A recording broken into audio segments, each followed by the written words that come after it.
Hey everyone, thank you for joining us for the IWF Book Club.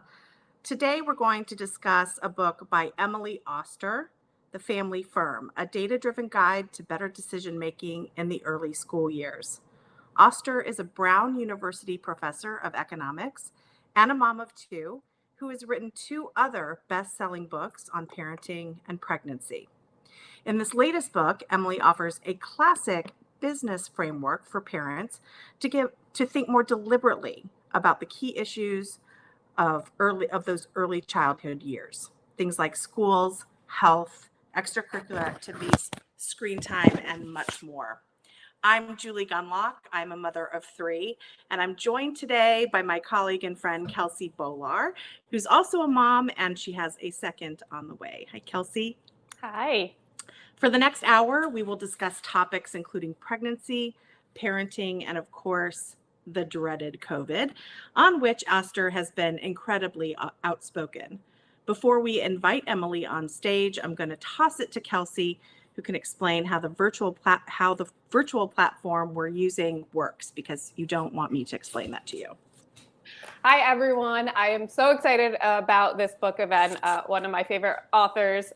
My books have been well read, all three of them.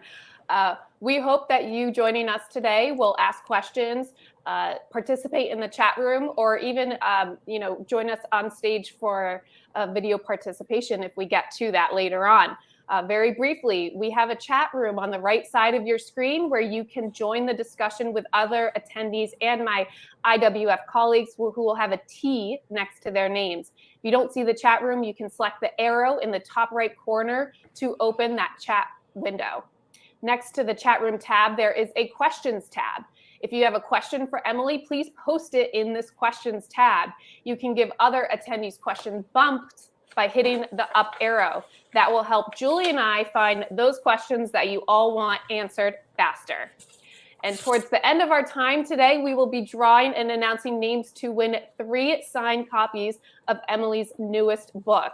In order to win, you must be present during the drawing at the end of today's event. Those books will be mailed to our door prize winners in due time. So Julie, we should be all set. Let's say hello to Emily. Let's welcome Emily to the stage, everyone.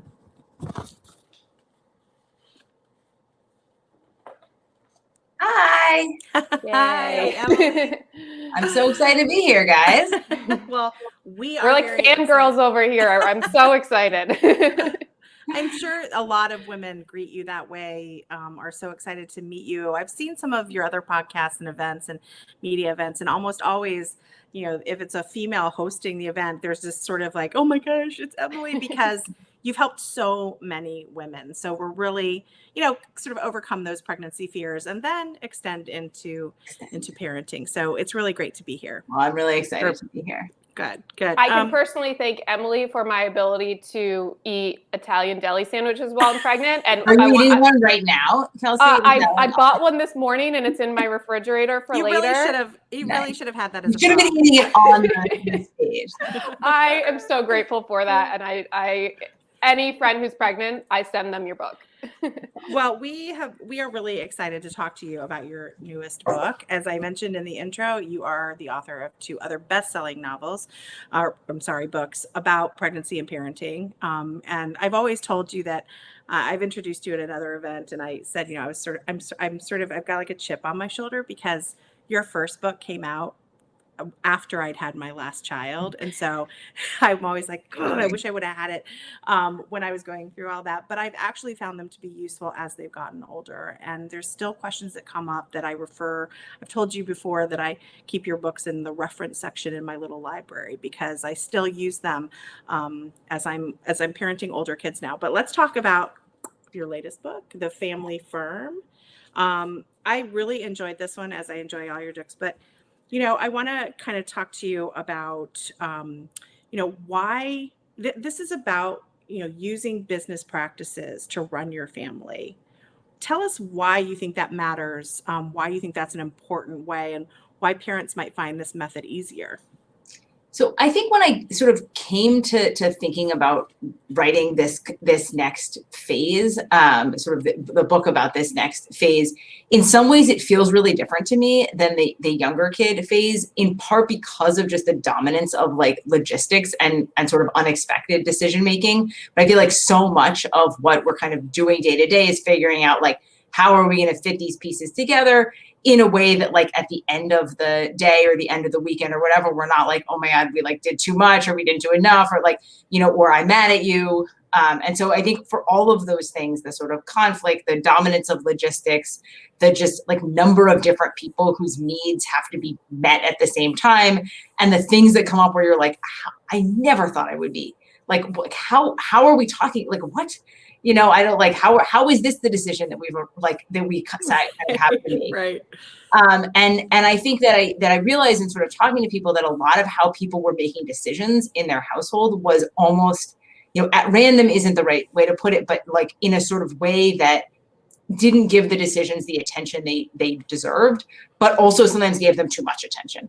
Right? You'd sort of like, we're constantly revisiting the decisions and thinking about the choices that we make, but not saying, all right, this decision's important. It needs some time. Let's give it some time.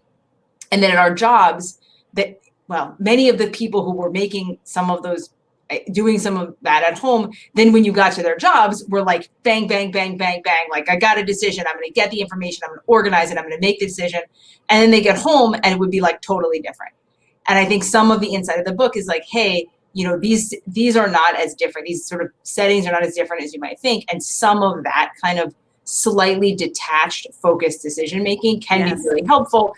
And I think we're reluctant to do it sometimes because it's like, oh, we all love each other. Like, let's make sure it'll all work out. And like, I could really love you, but like also want to have established up front who will take the kids to tennis camp.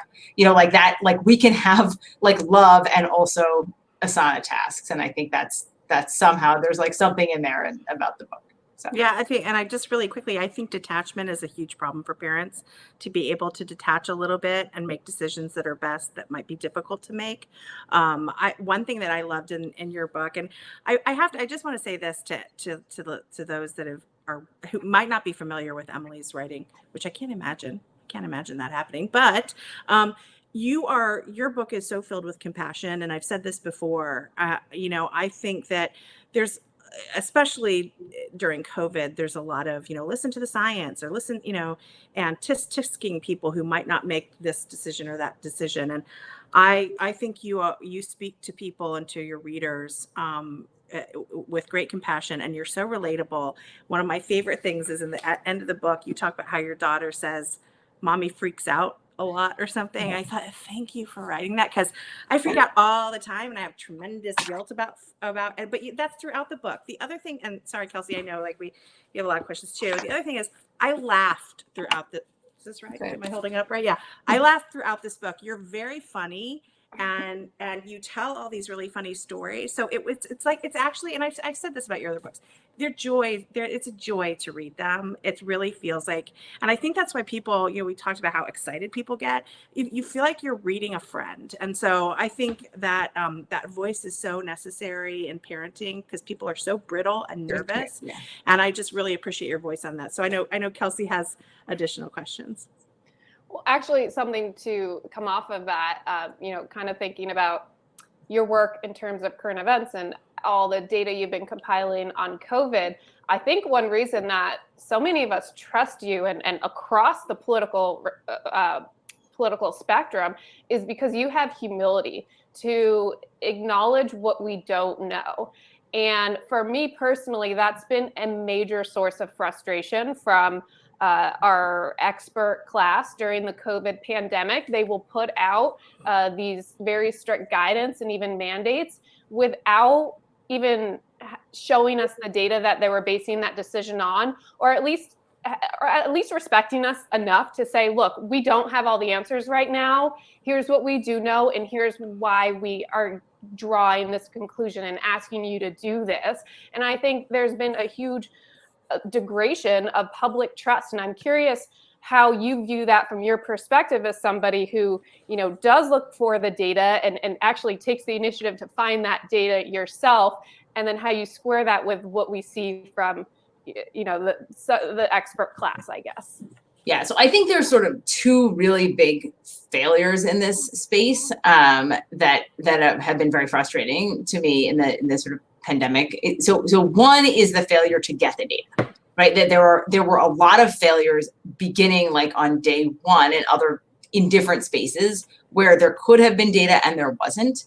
We don't have a surveillance sample of people that we're testing frequently so we can monitor things. We don't have data on schools. We don't have data on kids. We don't have data on the, natural immunity versus vaccine. Like all of these things we're kind of missing. And I think that is a real, that is a failure.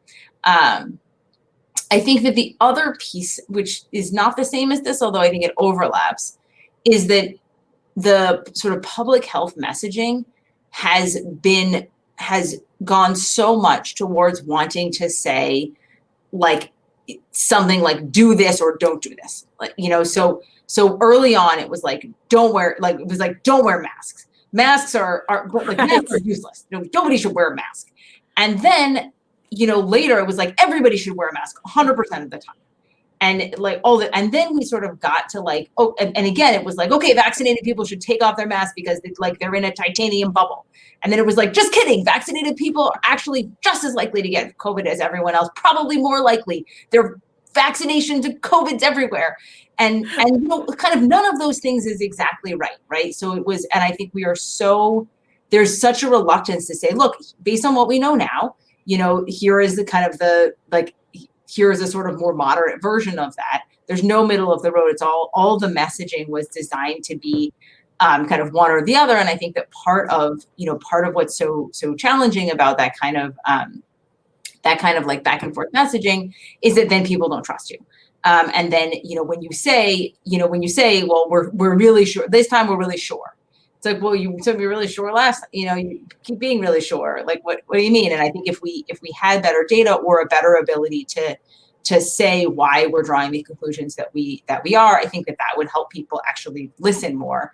And the current system has left some people like listening too much in some ways and some people not listening enough. Yeah, and Julie, if you don't mind me following up to give one specific example about the evidence lack data that I personally experienced is, I became pregnant a couple weeks after the vaccine became available to me, of course. And so I had to make that decision whether or not to get vaccinated while pregnant. And, for months, first off, pregnant women were included in the initial trials, despite many pregnant women deciding to take it. Why did that happen? And then the fact that so many pregnant women did get vaccinated, we still did not have any comprehensive data collect. To this day, I saw as of the end of August, less than 1 in 4 pregnant women have received any COVID vaccine shot. So clearly there's this massive gap where wherever public guidance is coming down from the CDC and even doctors, pregnant women are still scared. And one of the big questions that I've been trying to raise is why isn't there more data about perhaps pregnant women just getting their first shot while pregnant and then waiting to get the second? My fear is that politics is influencing this, and perhaps the desire to get everybody both shots as fast as possible could actually be costing lives when maybe we need to be a bit more nuanced here, collect data and see if there's some kind of middle ground that can reach people who are closed off. Yeah, I think there's a lot of good points in there. I mean, I think that you're right that we haven't gotten enough data. I think that there's a sort of piece, a kind of almost the other side of the coin, which is a lot of pregnant women are now wondering, should I get a third shot? Like you said, it should be a third shot for immune compromised people. Right. Am I an immune compromised person? And we don't have a lot of data on breakthroughs for anyone, but particularly for these particular higher risk groups. I think on the flip side, in general, our exploration of single shots for different groups has been poor. So, there's a sort of discussion of natural immunity that's come up, and actually in some of the Israeli data kind of suggests that like the most protective thing is having had COVID and having had one shot. but it's not as, it's not as clear that like we should be giving 2 shots to people who have already had COVID. Now, just to be clear, like better to have 2 shots and not have COVID, or 2 shots and have a breakthrough, than to have COVID without. So there's like a reason to have one, but conditional on somebody having being fully vaccinated, or having had COVID rather. It's not as sort of trying to figure out what's the value of more of having 2 shots. And I think that you're right that sort of the politics are in the way of this. And again, it's this idea that like we have a system, the system is 2, and we're not like giving enough, potentially some of the time, not giving enough attention to the using evidence to try to figure out what's the optimal dosing strategy. But as someone who collects this data for a living, like I want to know, why isn't this data being collected? Like, why aren't government officials, who's in the way? Who's the problem here? And who do us pregnant women complain to? And if I could just add on to that, I mean, Kelsey, I think you've made this point in conversations with me before. Emily, you have done most of the data collection in terms of masks in schools. I mean, I'm just amazed nobody at the CDC thought this was important. And the school closure project you just did as well. The school closure. Like, why was nobody doing this? There's like 7 questions right there. All right. So I mean, I think that there are some really direct failures. So I think the CDC, really fell down on a lot of their responsibilities around the sort of kinds of questions you're asking about breakthroughs and vaccines and how we track that. Like, that is the CDC's job. It's just their job. That's what they were supposed to do. It's the Center for Disease Control. It's supposed to be controlling disease. It's in the name. And I think I don't know what happened and how much of it was, issues with the Trump administration, and how much of it is just, this is an enormous bureaucracy that is very poorly suited. I sort of thought it was more the Trump administration. Then I did some more work. Then I did some more work that made me think that maybe it wasn't entirely the Trump administration. So there's like a bunch of stuff going on in there, but there's some real fall downs and in some ways sort of surprising ones, right? So like, the CDC runs something called the NHANES, which is the National Health and Nutrition Examination Survey. They run this every 2 years. It's thousands of people. They do like tons of stuff with them, right? They have like a nationally representative sample. They weigh everybody. They measure them. They take their blood pressure. They do like, and somehow like we weren't able to like sample 3,000 people every week with a rapid COVID test. Like, I'm sorry, like what? So there's just like, I don't know what happened there, but it was like a total meltdown. Well, I just want to piggyback a little bit more on this because, I think that we've already agreed that politics is somehow getting involved in this stuff.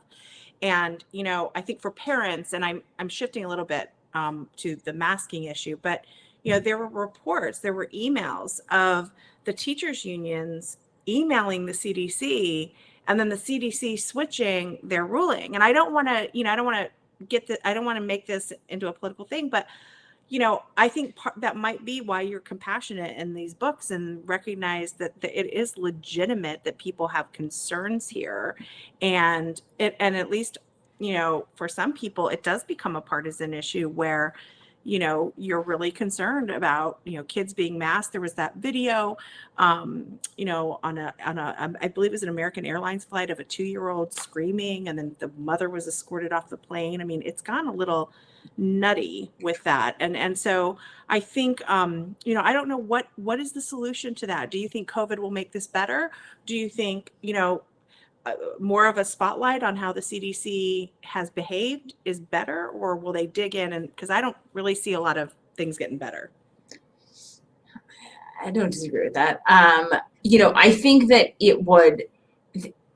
there are a couple of areas, and I think masks are kind of one of them, where it has become so political at this point that the sort of only way that really we need somebody needs to get very good data.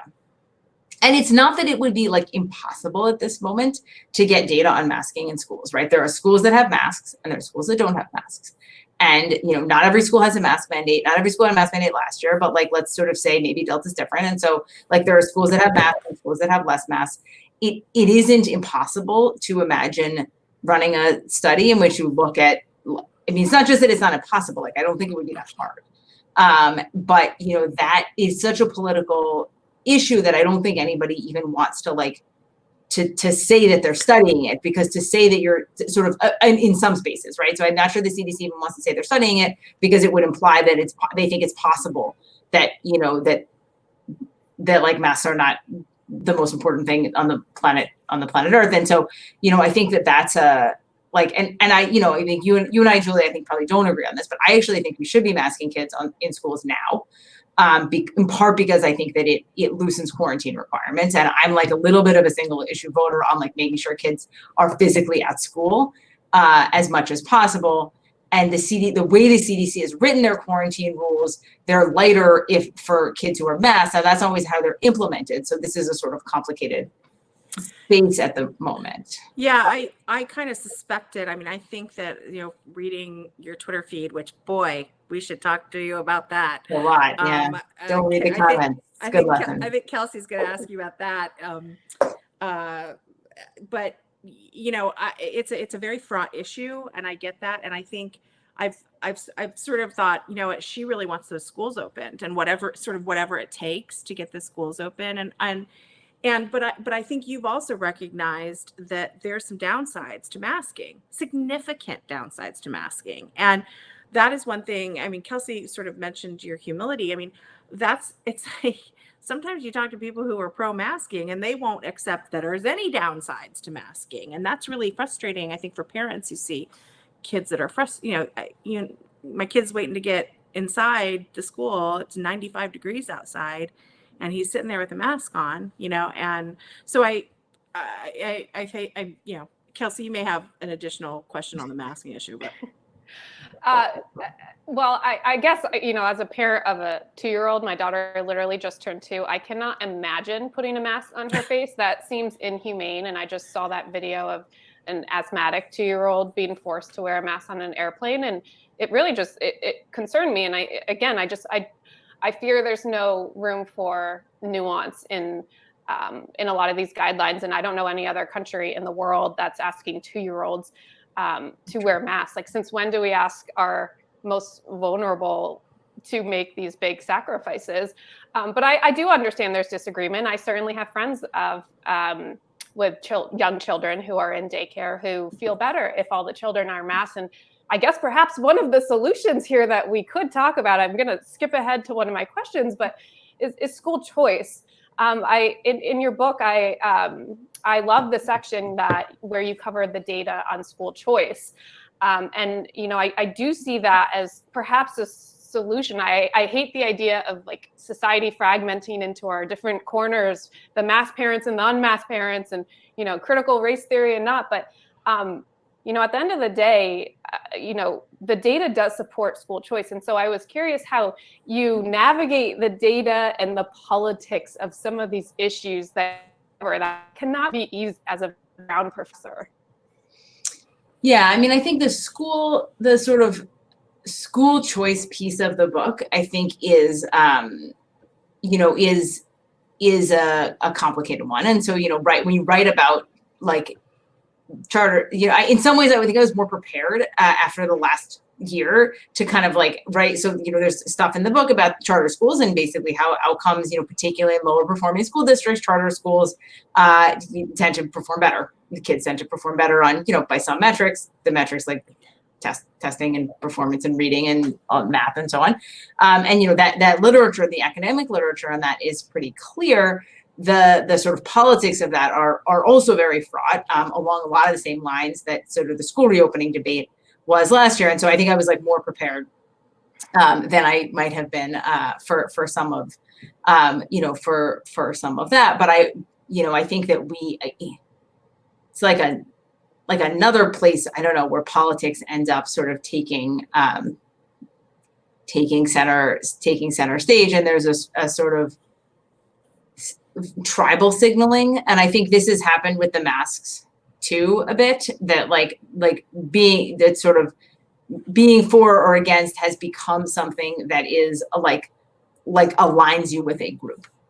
And then sort of being in the middle and to sort of say on something like masks, you know, look, we have a lot of evidence from other settings that, you know, masks are somewhat effective in preventing, you know, COVID, not as good as vaccines, but, you know, they're they're good, but they're not a titanium shield.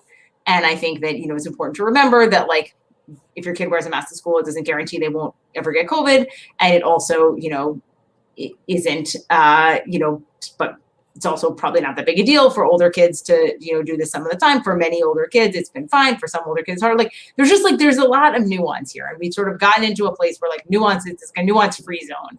And I think that happens in the charter, in the sort of school choice space as well, that we're kind of like there's just no space there's kind of not enough space in the middle.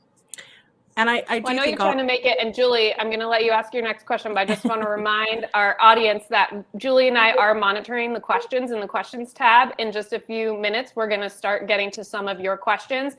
And just a reminder for those who want to stay tuned for the full event, we do have 3 signed copies of Emily's book that we'll be announcing the winners for later at the end. But Julie, let's let you get another question in. Yeah, I think one question I have is this is kind of, it's related. Obviously, it's not related. It's about COVID, but Pfizer CEO has talked about a new vaccine for children 5 to 11. So I can already see what's going to happen 5 to 11. Then, it'll start out as your choice, but then as soon, if your child wants to go to, be in soccer club, and if your kid wants to go to summer camp or whatever. So I can already see this happening. What do you think parents should ask their pediatricians about this? So first of all, I've been trying hard to tell people not to think about it yet. That, there's a sort of like generic advice of like, don't have hypothetical arguments. Like we haven't, they haven't put in for EUA yet. Yes, they're going to do that, in the next few weeks. And then we will see a lot of information, and there will be additional information coming coming out of the FDA, and the FDA will look at this. So like, I think it's a little bit of a hard thing to talk about now. I do anticipate this being a very fraught decision for a lot of parents because, the risk to children are low. They're low. The risk of serious illness to kids are low. They're low now. They would be low with a vaccine, but they're also low without a vaccine. They'll be probably lower with a vaccine, but the sort of magnitude of the difference is relatively small. The sort of like share difference is probably big, but the actual numbers is small. Now, there are arguments in the direction of sort of like the risk of getting COVID is actually not that low. I mean, it's sort of like the share of the kind of infection rates are not much lower particularly for sort of older kids than for adults. So I think there's good arguments for why families might want to vaccinate their kids to avoid spreading to other, giving a breakthrough infection. Sure. But like in my case, like, I will get my kids vaccinated as soon as they can because my mother has lung cancer. And so I don't want them to give her COVID. And that is, that's a decision, like that's a sort of among for me, like that's a very important consideration. But I am a little, candidly, I am worried that we are not going to be able to meet people where they are on this, and that we're going to push too much. And that will lead parents to be less likely to do this than they might be otherwise. And I think that's the calculus as a society should be a bit different than it is for older adults. And that is something that we are good. I think is going to be hard to deal with. Yeah, I think it is too. And I always see the arguments about, well, they're, to go to school, you have to get a whole bunch of vaccines anyway. Those are diseases of children. Yes. Yeah. Well, but also the diseases are different. Measles is very, is very contagious to all people, so I think to some degree that argument doesn't stand up when you're talking about COVID, the disease of which does not, I know you can spread it to people, vulnerable people. But the disease itself does not make kids, very few deaths, very few hospitalizations of children. And so I think it'll be a harder sell. I think it'll be a harder sell for parents. It's going to be harder sell. And I think it is, I think your question about what about pediatricians, I think is the right, that is where we're going to get that is where traction will be gotten. And I think the pediatricians are going to need to sort of be in a kind of open position to talk about this and talk about the benefits and talk about why this is a good idea or like what are the considerations families should have in their minds. I also think, I am I think for a lot of parents there will be information contained in waiting. And so there's a sort of, if you think about what are people afraid of, at this point, like when we ask about like kids 5 to 11, there's 6,000 kids in these trials. Like so Pfizer's enrolled 6,000 kids in their trials. There's going to be some in them. There are going to be, kids in Israel who have already gotten it. Once we approve this vaccine, there are a lot of people who are very eager to vaccinate their kids. Yes. So if you sort of approve this vaccine at the end of October, by the end of the year, there will be millions and millions and millions of kids who have gotten the vaccine. And so one of the things as a pediatrician I might say to a reluctant parent is like, if you want to see, like wait and see more evidence, let's just give it a month. And then you will have a lot more data. And so I want to make sure that we are kind of continuing those conversations, that we are not saying like it's now or never, that like, right. Would you like to get it now? Okay. Would you want to, like, should we wait and see how you feel after we've seen, and sort of let the people, because on the flip side, I think actually a lot of people for whom this has become something that is for many different reasons, is very, very important for them to feel like they can allow their kids to re-enter the world a little bit more. And so I would like us to approve this fast, because I think that it's really going to matter for some people's feelings about safety. And because those people are going to opt in right away, we are then going to have data that can, hopefully be helpful to people who are feeling more anxious about this, and will tell us more. I mean, we're going to see more, to the extent that there are very rare, there are very rare complications. We will see them with 6 million kids more than we'll see them with 6,000 kids. Right. Yeah, and this is the exact guidance that for so long pregnant women were told, have this conversation with your doctor. And I want to note, I have had many of these conversations with my doctor. And for any pregnant listeners, COVID is a very serious concern. One of my doctors told me I'm at a 5 times higher risk of being hospitalized than if I was not pregnant. So it is certainly something that anyone who's blessed to be expecting needs to think heavily about. And I know all the pregnant women I've spoken to have. And I see 2 questions in the questions tab about pregnant women for you, Emily. So I'm going to ask these. Amanda asked, just how immunocompromised are pregnant women? And then Mimi asked, how should pregnant women think about the decision to get a vaccine during the different stages of pregnancy? Okay, so let me so on the question of being immune compromised, I mean, pregnant women are immune compromised in the sense that like your immune system is slightly deflated against everything during pregnancy. This is not a significant immune compromise the way you would talk about something like, like a cancer, like sort of being on chemotherapy or sort of something like that. So the immune compromise for most pregnant women is fairly minimal, which is why I suspect we will not be recommending boosters for pregnant women, at least not in the sort of short term. It is true that pregnant women seem to be significantly more at risk from COVID, and whether that's because of immune compromise or because of some sort of other feature of pregnancy is not totally clear. On the question of stages of pregnancy, I think the one thing that we sort of see is that one of the benefits of vaccination during pregnancy is the passing of antibodies onto the baby. And so if you are circulating antibodies, the baby will have antibodies.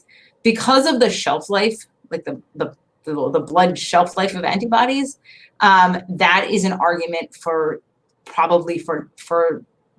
vaccinating, were you to vaccinate in pregnancy, to vaccinate kind of in the middle, because it takes a little time for antibodies to develop, but they also eventually they decline. So if you were vaccinated like before pregnancy, you will have probably a lower concentration of antibodies at birth than if you were vaccinated in the middle of pregnancy. And most of our kind of data on pregnant people who have been vaccinated does come from vaccinations around 24 weeks. Now, of course, getting COVID is battle time. So there's a sort of you should be vaccinated. There's value to being vaccinated at any time. If you really had to choose, I think so I don't know, there's a little bit of a trade-off. It's a little bit of a trade-off maybe. Yeah. I'm going to ask another audience question. This is from Laura. I think this is a really great question. I've written about this and struggled with this myself. Are there reliable sources for health information? Sometimes there are sources that contradict one another. Very true. So what would your advice be? Where do you look? Besides you. Yeah, I mean, so so when I am looking for when I have sort of like health questions, it's not gonna be a very helpful answer. I actually read Up to Date a lot, which is like this sort of like resource for doctors. It's like a very technical, summary resource. Is not a great. That's not a great answer. I think that there are online sources that are sort of better and worse. I think there are things like WebMD. Like WebMD is pretty good. The downside of a lot of things like that is they're not really going to tell you why. And I think that's a lot of often what I'm bringing to the table is like, okay, not just like what should I do about this, but like why? Like what is the sort of trade-off? But often I find,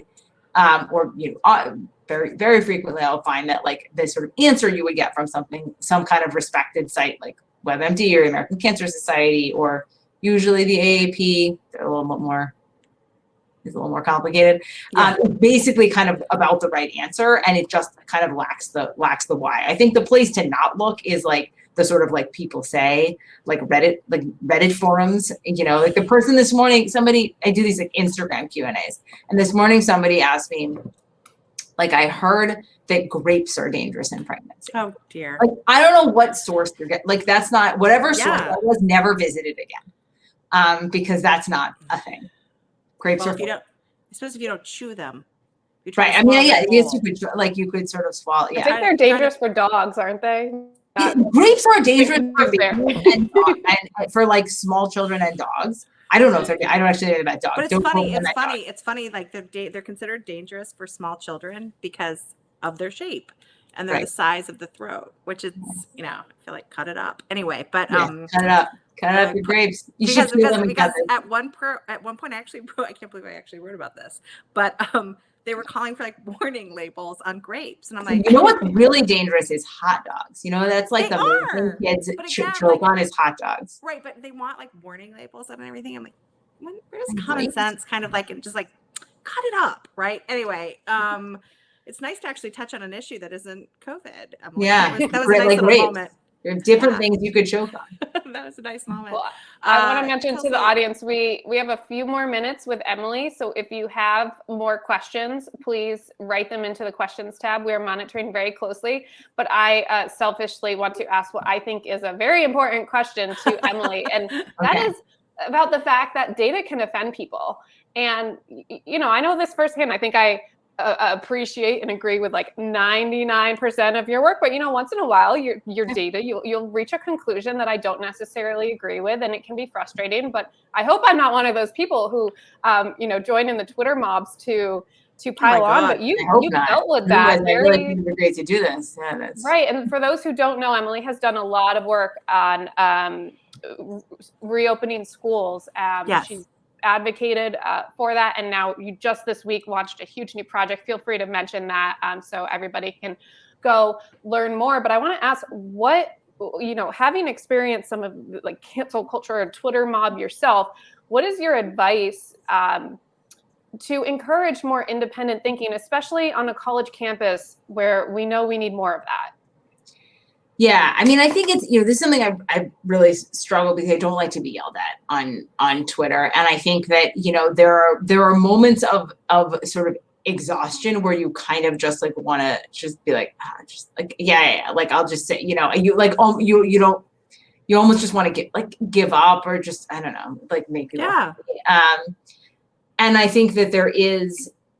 I think the people who are consistently contrarian and sort of consistently stick to whatever thing is their thing that they think is right, largely do so by not reading the comments. Like I think you kind of like can't like feel bad about people not liking you if you're going to say things that people don't like. But I think it's hard to ask sort of like how can we encourage that, because people do really want to be liked, right? Like we all really want to be. That's like part of like being a person is you like want people to like you.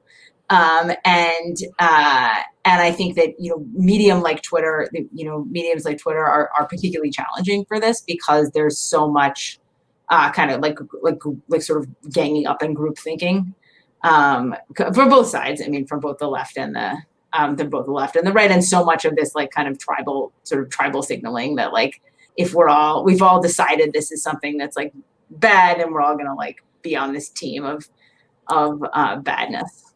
Yeah, I just, it's been fascinating for me as someone who writes sort of about parental alarmism to watch mothers like freak out about like grapes or hot dogs or organic food or whatever, right? And for years, and they've actually refused traditional vaccines, because they're like, I know more. That's a phenomenon. We know that a lot of moms do that.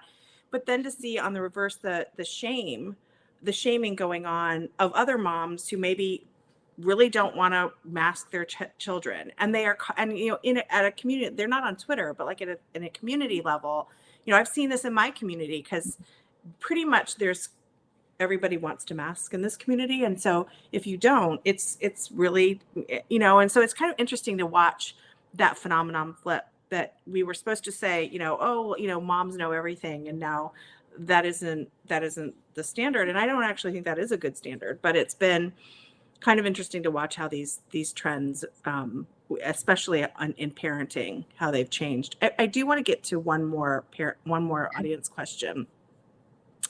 It says, I'm very concerned about the new data about the sharp rise in childhood obesity during the pandemic. Why is there little discussion about obesity as a major health concern in general, and also as a risk factor for severe COVID?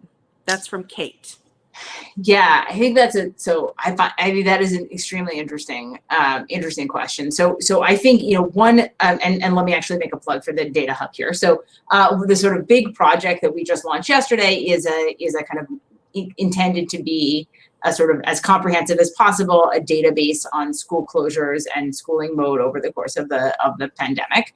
And we put it all together. We got all this data from states, and so you can actually go in there and like very easily now use public data on, was this district in person, not in person, hybrid, virtual over the year. And I think the main reason to launch this, other than that we get to make these nice maps and like shame some places that didn't have any in-person schooling, I think the main reason is that then when we are interested in what was the impact of sort of what we did about schools on various outcomes for kids and for their parents, we are going to now have really easy data. So my guess is in the next, like few months, we will start learning about some things like childhood obesity, like, mental health, some of these kind of non-learning loss outcomes for kids on top of the learning loss outcomes for kids that were sort of associated with schooling mode. And so I don't know how much of it is we haven't heard as much discussion of those kinds of issues because we haven't yet been able to study them. I mean, in general, childhood obesity is complicated.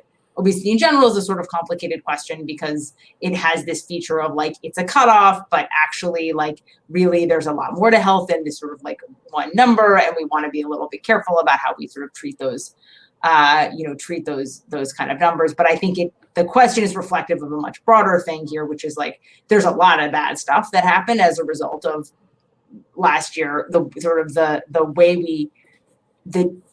fundamentally terrible way that we treated children over the last 18 months. Like that's gonna, like, we really effed that up. Like we really failed them. And I don't know how else to put it. Like we put them last. We just consistently put them last for no reason. And, we just kept putting them last. And then, and that's like, and just asking them to sacrifice and, and I think it's just really, really shameful. I like that attitude, and I agree with you that there's no better way to put it. And it makes it, I think there is like stewing resentment and anger. Look at all this. Did you see all the just like thumbs up? There is anger about this, and lingering anger, and there is continued education loss, particularly among minority students and also special ed students who were treated. And it brought tears to my eyes because I'm part of some of these online groups, seeing what these parents were going through, and that's a whole nother show. Well, Julie, I think you and I both have time each for one more quick question. And I'll go first. I want my question to be, Emily, how can we replicate you and have like 100 more of you to actually collect all this data and answer all the many questions we have and address all our frustrations about the lack of data that exists, and especially all this COVID stuff. But thank you for all you are doing as a working mom to help us all understand the implications of school closures and COVID and so forth. I guess since we can't replicate you, I haven't seen any data to suggest that's possible. My real question I'll end on is screen time. I love the way you frame how to think about screen time as a parent in your book, and I think it'd be really helpful if you could just briefly summarize that. I know I was so good about doing no screen time until I got pregnant with my second, and I had whole morning sickness. It went down the drain, and you finally made me feel a little better. I'm starting to give myself a little grace. Good. Yeah. So I think that the big thing in screen time is that the sort of way I try to frame it for people is like to think about the screen as like a thing that your kid does, and the sort of downsides of the screen being that they're not doing something else. So, if you set, and with that frame to say, like, if there are any downsides, it is that, if they were not watching the TV, they might be like exercising or like doing their homework or doing like an enriching activity with you. But the thing is, at least for me, a lot of the times that when my kids are watching television, the other choice is I might be yelling at them.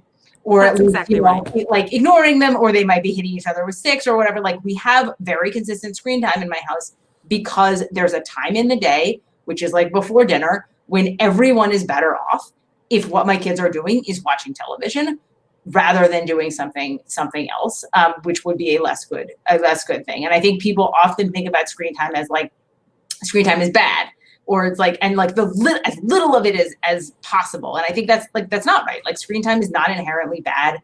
Studies about content do not suggest there's anything like particularly inherently bad about it. Its risks are, if your kid is watching television for 6 hours a day, there's a lot of other things they're not doing.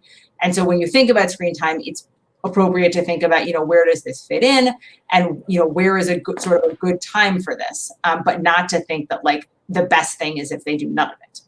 Yeah, in my case, it was either screen time or leave my 1.5-year-old unattended while I hung out on the toilet for quite some time with my morning sickness. For me, it's screen time or I'm going to kill them. Okay, yeah, I mean, like at 5 o'clock, at like 5:15, it's like they need the downtime. I need the like, our dinner, like having dinner together after everyone has had like an emotional break to like organize dinner, and then to like, that is like so much better than to have dinner together when everyone is in like a crappy mood.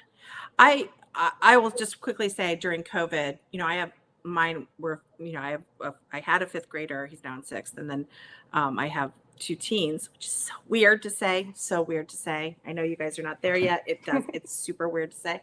But screen time became a really big issue in my family because they were on online school. And so we actually did employ very strict rules, and they've continued, and that's fine. We're fine with it. But one thing I will say, and why I'm such a fan of yours, Emily, is that you're very much, you understand that parents aren't all the same, that families aren't the same. I have a podcast, as you know, called Bespoke Parenting Hour, and I really think you need to tailor your plan to your family because everyone's different. And you have that same attitude, which I think is also where all your compassion comes from. I just want to use my question for one of the audience questions. It says, and I think this one is good for you: what options do parents have to push for more data collection? Should they go to their school boards, CDC, state health departments? I think this goes back to being shocked that you have become the only person who's collecting this when we have whole federal agencies that get billions of dollars. So how can they push for it? So I think the sort of pushing has to be local. So I think it's a sort of school board, school districts, and then sort of subsequently the states. Like, the most successful change that I saw last year around policies started at districts. So there was a district in Ohio, Mason City, where the the superintendent basically was just like lost it with the quarantine. Like he had this sort of complicated thing where like they were fully in person, but in the high school, the kids were sometimes 3 feet away from each other. And then he was like quarantining people all the time. And he wasn't seeing a lot of cases in quarantine, but like the kids were missing their last, football game. And he had these like heartbreaking stories about like basically kids who were like in the classroom, like measuring the desk and being like, no, like I can play in the football game. Like my desk was like 6 feet and 6 inches away from the, so he basically pushed the governor to allow them to pilot it was like a version of test and stay, which is like, or basically like instead of quarantine, you test. And so they ended up doing that. And then sort of subsequently Ohio changed their rules about quarantine. And so, but that had to start at the sort of school district level. Right. So I think that's kind of where I'd start. Well, I think parents are much more involved going to their school school board meetings, as we've seen viral videos of. Yes. So maybe too involved. Yes. Maybe too involved. No. I'm not going to agree with that. I love it.